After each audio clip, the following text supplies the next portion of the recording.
आज हम इतिहास के एक बहुत ही दिलचस्प मोड़ की बात करेंगे, पंचशील समझौता।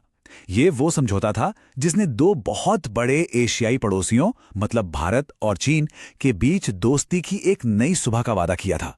पर सवाल यह है कि क्या ये वाकई शांति का एक परमानेंट ब्लूप्रिंट था? आइए इसी को समझने की कोशिश करते हैं। और ये सवाल ही इस पूरी कहानी का सेंटर पॉइंट है। जरा माहौल को समझिए। 1950s का दशक, दुनिया अभी अभी दूसरे विश्व युद्ध की तबाही से बाहर निकल रही है। उपनिवेशवाद की जो पुरानी जंजीरें थीं वो टूट रही हैं।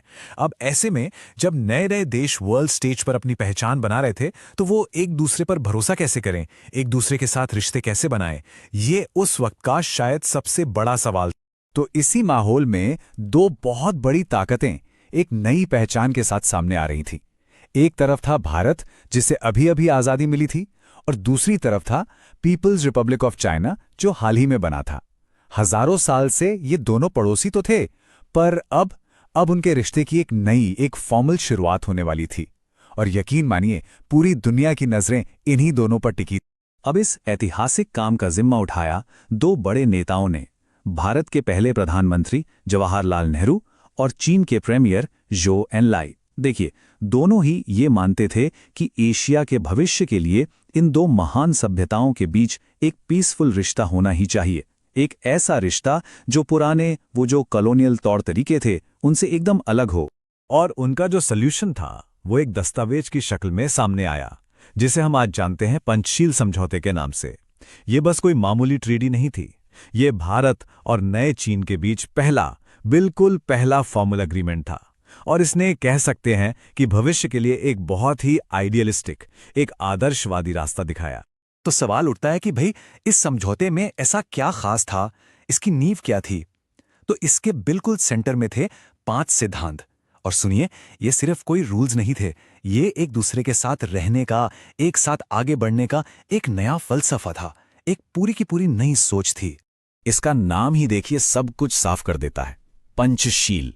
ये शब्द संस्कृत और हिंदी से लिया गया है। पंच मतलब 5 और शील मतलब सिद्धांत, या कह लीजिए कि अच्छे गुण। तो सीधे सीधे शांति से साथ रहने के 5 मूल मंत्र। हाँ, सिर्फ 5। सोचिए कि ये वो 5 पिलर थे, वो 5 स्तंभ थे जिन पर भारत और चीन अपने रिश्तों की एक नई इमारत खड़ी करना चाहते थे। एक ऐसी इमारत जिस पर किसी बाहरी ताकत का कोई दबाव ना हो और जिसकी नींव सिर्फ भरोसे और आपसी सम्मान पर टिकी हो। तो चलिए एक एक करके इन सिद्धांतों को थोड़ा समझते हैं, क्योंकि ये सिर्फ किताबी बातें नहीं थीं। पहला, एक दूसरे की सीमा और आज़ादी का पूरा सम्मान करना। दूसरा, एक दूसरे पर कभी हमला नहीं करेंगे। तीसरा, एक दूसरे के घरेलू मामलों में कोई दखलंदाजी नहीं। चौथा, हमारे रिश्ते बराबरी और आपसी फायदे पर टिके होंगे, शोषण पर नहीं। और पांचवा, जो शायद सबसे अहम है, हम शांति से एक दूसरे के साथ रहेंगे। ये सारे सिद्धांत मिलकर एक बिल्कुल ही नई तरह के इंटरनेशनल पॉलिटिक्स का सपना दिखा रहे थे। लेकिन कहानी सिर्फ इन ऊंचे आदर्शों की नहीं है। पंचशील समझौता सिर्फ हवाई बातें नहीं थी। एक बहुत दिलचस्प बात यह है कि इन महान सिद्धांतों के साथ साथ इसमें कुछ बहुत प्रैक्टिकल मतलब जमीनी स्तर की बातें भी थीं, ताकि रिश्ते असल में चल सकें। जैसे कि इस समझौते में भारत ने तिब्बत को चीन का एक क्षेत्र माना।